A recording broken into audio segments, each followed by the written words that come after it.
কিন্তু একটা জিনিস মনে রাখবা, পয়সায় কিছু হয় না, তুমি কিছু দিলে তারপরে তুমি কিছু পাবা। এটা সবচেয়ে আমাদের সবার মন খারাপ হয়ে যায়, আমাকে ডাকলো না কেন, আমাকে সম্মান দিল না কেন, আমাকে ট্যালেন্ট বলে বৃত্তি দিল না কেন, কারণ তুমি ভালো একটা খাতা জমা দিতে পারো নাই। এই জন্যে আমি আবারও ব্যাক করি, আমি সোলায়মান শিখন। আমার কৈশোর পর্যন্ত 16-17 বছর পর্যন্ত ঈদে যদি আমি প্যান্ট নিতাম তাইলে আমার ভাই জামা নিতে পারবে, এইরকম পরিবার থেকে আমি উঠে আসছি। আমার বাবা ছিলেন আর্মির একজন সার্জেন্ট, যেটাকে আমরা হাবিলদার বলি। আমরা ছিলাম 5 ভাই বোন। সে অবস্থা থেকে আল্লাহর রহমতে এখন অনেক ভালো জায়গায় আছি। এই গল্পটা ছোট্ট করে একটু বলবো। আমি নর্মাল বিভিন্ন জায়গায় পড়াশোনা করছি।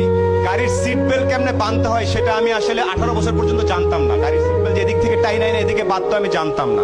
আমি জানতাম না ওই পারফিউমের নাম কি, এগুলো জানতাম না। এখন আমি একটা জিনিস জানতাম, একমাত্র জ্ঞান অর্জন করলে, একমাত্র পরীক্ষার রেজাল্ট গুলা ভালো করলে সামনে কোনো না কোনো ভাবে আমার জীবনে পরিবর্তন আসতে পারে। এখানে পরীক্ষার রেজাল্ট ভালো কার কার আমি আওয়াজ শুনতে চাই। 13 থেকে 19 আওয়াজ শুনতে চাই ভালো ছাত্রছাত্রীদের। এখানে প্রত্যেকে ভালো ছাত্রছাত্রী, আমি জানি। আমি আজকে লিস্টে পড়েছি, পলক ভাই প্লেনে আসতে আসতে বলছিল যে এত ছেলে মেয়ে, এত কৃতি সন্তান, আমি কিভাবে ছবি তুলবো একসাথে, আমার তো পুরো মাঠ লাগবে। সিংড়ার মতো একটা জায়গায় এতগুলা মেধাবী ছেলে মেয়ে তৈরি হচ্ছে।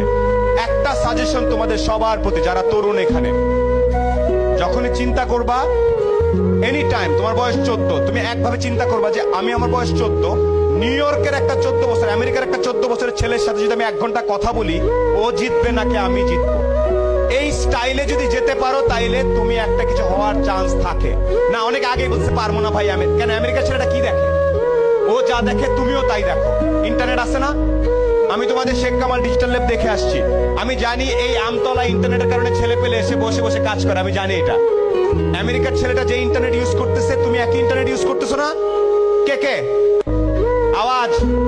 না ভাইয়া, আমি তো ইন্টারনেটে খালি গান দেখি আর একটু ফেসবুক করি, তাইলে হবে না। আবারও একটু বলি, কিছু কিছু বেসিক জিনিস। আজকে এই প্রোগ্রাম নাচা গানা শেষ হয়ে সবাই চলে যাওয়ার পরে বাসায় যাবা, শাওয়ার নিয়ে ঘুমানোর আগে একটু দাঁড়ায় বলবা, একটা লোক আসছিল কালো করে, ভাঙ্গাচোরা, দেখা তো খুব একটা ভালো মনে হলো না, বাট উনি একটা কথা বলছে। আমি যদি নিজেকে পৃথিবীর যে কোনো মহাদেশের 14-15 বছর একটা ছেলে বা মেয়ের সাথে সমান সমান দাঁড়ায় 1 ঘন্টা কথা বলার মতো ক্যাপাসিটি না থাকে, তাহলে আমি আর অনেক পিছায় আছি। এই সাহস কার কার আছে? আমেরিকার একটা ছেলের সাথে 1 ঘন্টা, আয় বাবা তোর সাথে আলাপ করি, আয় তোর একটু চলন মিলের স্টাইল শিখায়, আয়, এটা কে কে করতে পারবে? নাকি উল্টা, ওরে বাবা আমেরিকা, ওরে বাবা ঢাকা, বনানী, দৌড়তে উল্টা দিকে, এইসব না। ফুল কনফিডেন্স সহ যখন আগাবা, প্রতিযোগিতামূলক পরীক্ষা হোক, ব্যবসা হোক, বিদেশের স্কলারশিপ হোক, সব দৌড়ায় দৌড়ায় তোমার কাছে আসবে।